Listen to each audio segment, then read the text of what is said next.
Salam kerahiman. Hari ini tanggal 23 Desember. Kita akan baca dari 793, 829, dan 840. Kita mulai ya. Dalam nama Bapa dan Putra dan Roh Kudus. Amin. 793 ini bicara tentang keprihatinan Suster Faustina terhadap keadaan di dunia. Aku sedang menghayati saat-saatku bersama Bunda Allah, bersama Bunda kita. Dengan kerinduan yang besar, aku sedang menantikan kedatangan Tuhan. Sungguh besarlah kerinduanku. Aku ingin agar seluruh umat manusia mulai mengenal Tuhan. Aku ingin mempersiapkan segala bangsa untuk menyambut kedatangan Sang Sabda yang menjelma. Oh Yesus, buatlah sumber kerahiman-Mu memancar dengan berlimpah-limpah, karena umat manusia kini sedang sakit parah. Dan karena itu, lebih dari kapanpun, mereka membutuhkan belas kasihan-Mu. Bagi kami orang berdosa, Engkau adalah lautan kerahiman yang tanpa batas, dan semakin besar kepapaan kami, semakin besar hak kami untuk menerima kerahiman-Mu.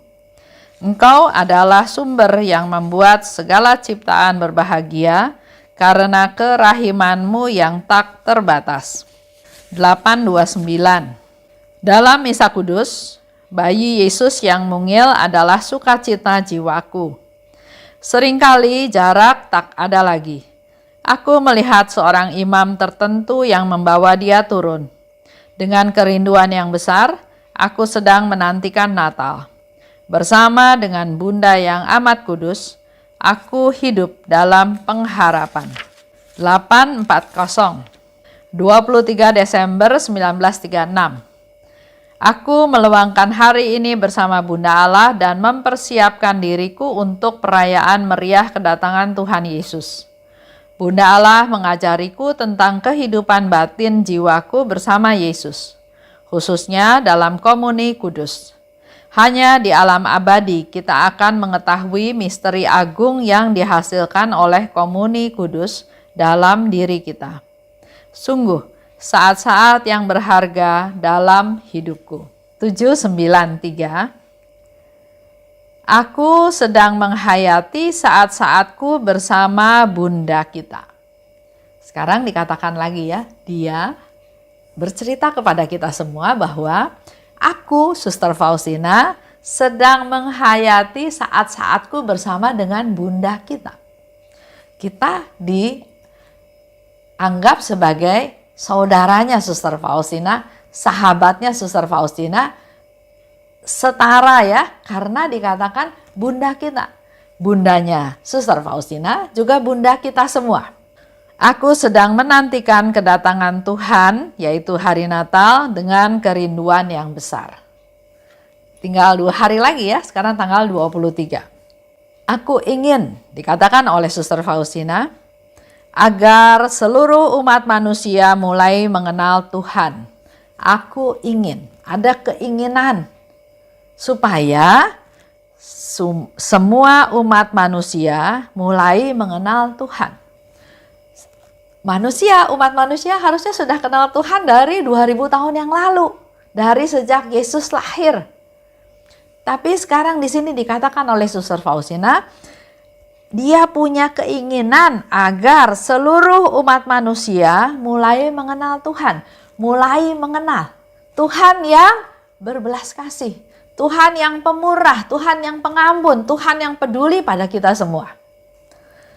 Dan kedua, aku ingin mempersiapkan segala bangsa untuk sambut kedatangan Sang Sabda yang menjelma.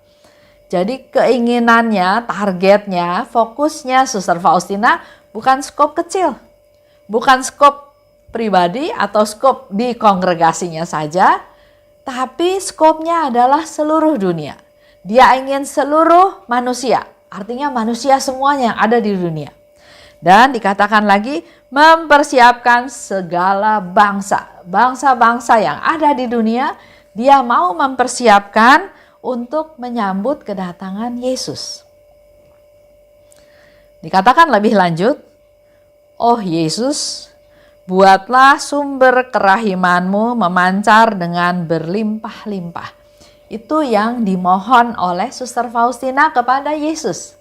Yesus, sumber kerahimanmu memancar dan berlimpah-limpah. Begitu banyak ya. Karena umat manusia kini sedang sakit parah. Suster Faustina tahu keadaan umat manusia pada saat itu sedang sakit parah.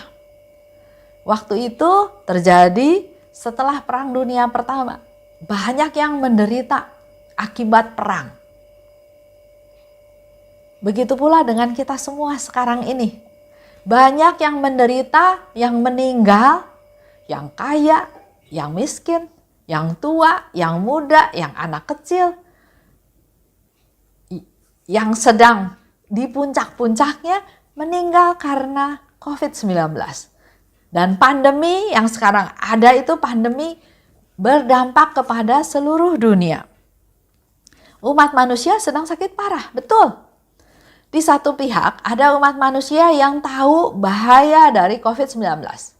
Sehingga negaranya, pemerintahnya melakukan banyak hal yang tegas, yang keras. Tidak boleh lakukan ini, tidak boleh lakukan itu supaya penyebaran penyakit tersebut putus. Tapi ada negara lain yang nggak terlalu peduli dengan bahaya tersebut. Tetap dalam kehidupan sehari-hari, tetap berkerumun, tidak mengikuti protokol kesehatan. Ya akibatnya jumlah dari penderita corona ini bukan menurun tapi makin lama makin naik. Jadi cocok juga kalau Suster Faustina katakan sekarang umat manusia sekarang ini sedang sakit parah. Berapa banyak yang sudah meninggal ya? Hari ini katanya masih sehat, masih nyanyi-nyanyi. Besok masuk rumah sakit sesak napas dan meninggal. Seperti itu ya. Mereka membutuhkan belas kasihanmu. Itu yang dimohon kepada dari Suster Faustina kepada Yesus. Yesus, mohon kerahimanmu memancar berlimpah-limpah untuk seluruh umat manusia yang sekarang sedang sakit parah. Baru berapa hari yang lalu ya saya dengar ada mayat-mayat korban COVID yang belum dimakamkan. Kenapa? Selain ada yang disebabkan karena tempat pemakamannya sudah habis, harus buka daerah baru untuk tempat pemakaman yang baru, atau juga disebabkan karena udah nggak punya uang untuk biaya pemakaman tersebut. Akibatnya jenazah itu, mayat-mayat itu disimpan aja seperti itu, nggak ditindaklanjuti. Contoh lagi, banyak orang yang stres, yang depresi. Saya juga dengar beberapa hari yang lalu ya, ada anak perempuan umur belasan. Kok bisa dia bunuh diri karena masalah sekolah katanya ya. Ada yang sakit, sekarat karena COVID. Ada juga kalau sekarang kita dengar berita banjir rob ya. Yang nggak pernah banjir sekarang banjir dan banjirnya nggak kira-kira. Ada yang sampai ke atap rumah, sampai 3 meter. Orang yang nggak pernah mengalami banjir bisa ngomel-ngomel, bisa marah-marah, bisa stres karena dia nggak pernah mengalami hal tersebut. Kita semua tahu dengan keadaan dunia seperti ini, kemiskinan itu meningkat. Persentase jumlah pengangguran meningkat. Di pihak lain, yang korupsi juga kok makin berani, makin nggak kekontrol, makin sembarangan ya kalau saya lihat. Contohnya yang saya dengar di peristiwa bansos.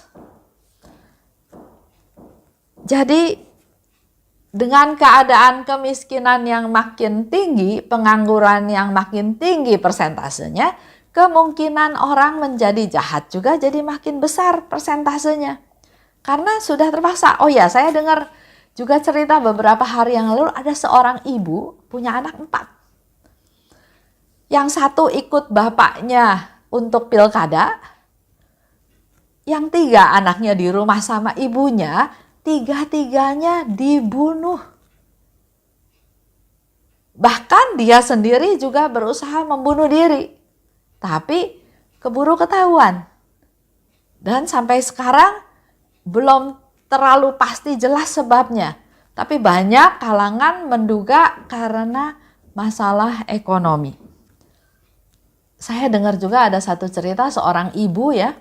Dia meminta-minta sumbangan door to door untuk anaknya di rumah sakit yang menderita, yang koma, yang sudah habis uang puluhan juta. Tapi dia orang nggak mampu dan anaknya bisa ada di rumah sakit. Koma itu bukan karena kesalahan dia, tapi karena akibat dia dirampas atau dibegal atau dirampok yang menyebabkan dia jatuh, kena kepalanya dan kepalanya jadi bermasalah ya, jadi koma. Ada lagi manusia sedang sakit parah memang betul, yang terjadi perang. Covid tetap Covid, tapi perang tetap perang. Betapa sengsaranya ya bangsa-bangsa tersebut. Juga ada imigran gelap, ada pengungsi yang udah nggak bisa bertahan hidup di negaranya. Dia berjuang melawan maut untuk pindah ke negara lain supaya dia bisa punya kehidupan yang lebih layak. Banyak lagi cerita yang lain ya. Jadi apa yang dikatakan oleh Suster Faustina adalah sekarang umat manusia itu sedang sakit parah. Dan dikatakan oleh Suster Faustina, semakin besar kepapaan kami, semakin besar hak kami untuk menerima kerahiman-Mu Tuhan. Kita harus punya iman, karena memang Tuhan juga pasti lebih peduli kepada mereka yang menderita. Tuhan juga datang ke dunia untuk mereka yang sakit, untuk mereka yang berdosa, bukan untuk orang-orang benar. Di 829 dalam Misa Kudus, bayi Yesus yang mungil adalah sukacita jiwaku. Aku menantikan Natal bersama dengan bundanya yang amat kudus. Aku hidup dalam pengharapan. Ini mau di-sharing juga kepada kita semua, khususnya kita-kita semua yang mendengarkan acara ini. Natal sebentar lagi tiba, Yesus lahir. Suster Faustina mempersiapkan diri dengan sebaik-baiknya menyambut kedatangan Tuhan Yesus. Dia dikatakan bersama dengan Bunda Maria yang amat kudus. Dalam hidup ini harus ada pengharapan. Kita pun semua jangan putus asa. Kita harus punya pengharapan. Bahkan Yesus katakan, kalau pengharapanmu besar akan kerahiman Tuhan, maka kerahiman Tuhan tidak akan ada batasnya untuk kita semua. Di 840, 23 Desember 1936. Jadi sama ya, sekarang 23 Desember juga, jadi berapa tahun? 84 tahun ya. Dia meluangkan diri bersama Bunda Maria. Hari itu ya, hari ini ya. Meluangkan hari ini bersama Bunda Allah. Ini pun menjadi satu contoh, satu sharing dari Suster Faustina untuk kita-kita yang sedang mengalami situasi yang tidak enak. Yang sedang kesepian, yang putus asa, yang sakit, yang hanya bisa di kursi roda saja, yang hanya bisa terlentang di ranjang saja karena sakit, yang semua kayaknya buntu, yang relasi dalam keluarganya juga mungkin nggak berjalan harmonis ya. Mari bersama dengan Bunda Maria, meluangkan waktu bersama dengan Bunda Maria. Jangan kita hanya fokus kepada masalah kita aja, tapi undang Bunda Allah untuk menemani, untuk menghibur, untuk menguatkan kita. Mari mempersiapkan diri untuk perayaan meriah kedatangan Yesus. Yang jadi fokus kita sekarang adalah mempersiapkan diri untuk kedatangan Yesus, juru selamat yang lahir ke dunia, juru selamat yang akan menyelamatkan saya, yang akan membawa saya, memberi saya solusi untuk hidup saya selanjutnya. Fokus pada kedatangan Tuhan ya. Lupakan permasalahan yang ada karena Yesuslah solusinya. Yesuslah juru selamat kita. Yesuslah penghibur kita. Bunda Allah mengajar aku tentang kehidupan batin bersama Yesus, khususnya dalam komuni kudus. Apa yang diajar oleh Bunda Maria kepada Faustina, kita nggak bisa terlalu tahu persis, tapi Suster Faustina memberikan satu klarifikasi bahwa dia mengajar tentang kehidupan batin bersama Yesus, khususnya dalam komuni kudus. Pada saat kita menyambut tubuh Tuhan, pada saat kita bersatu dengan Tuhan, pada saat Tuhan masuk ke dalam hati kita, pada saat Tuhan bertahta dalam hati kita. Karena di sana dikatakan oleh Suster Faustina, hanya di alam abadi kita akan mengetahui misteri agung yang dihasilkan komuni kudus dalam hidupku. Jadi menerima hosti kudus, menerima komuni kudus, menerima Yesus itu tetap dalam suatu misteri. Nggak bisa diungkapkan sejelas-jelasnya. Sehingga di sini dikatakan oleh Suster Faustina, hanya di alam abadi kita bisa mengetahui misteri agung ini.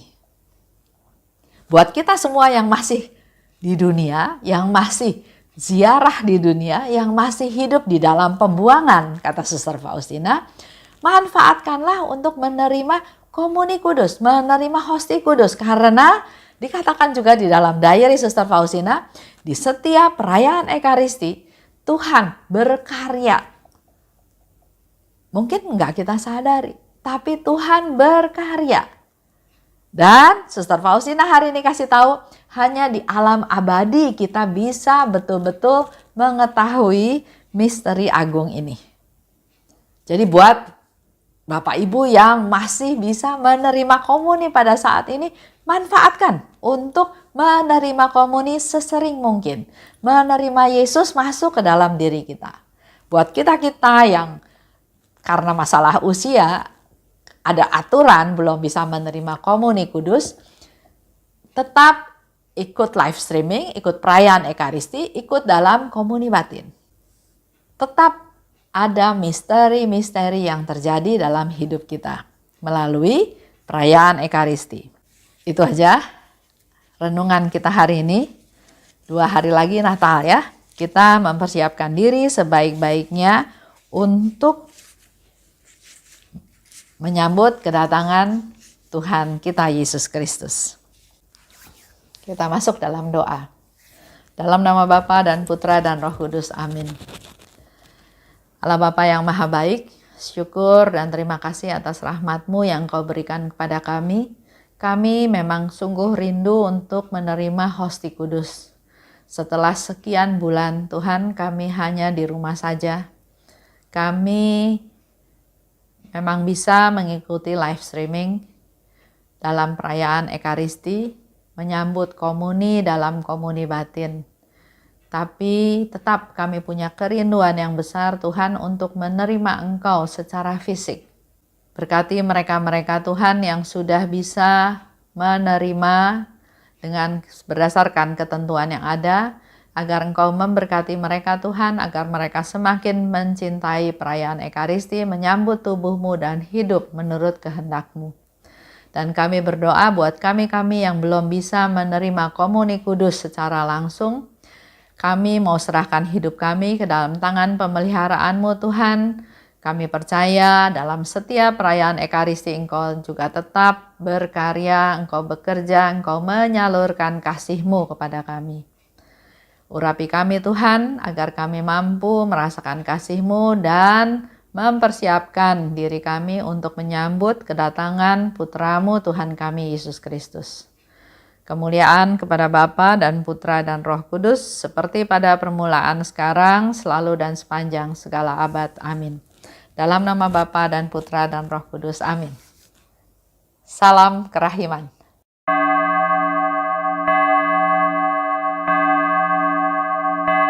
Hatiku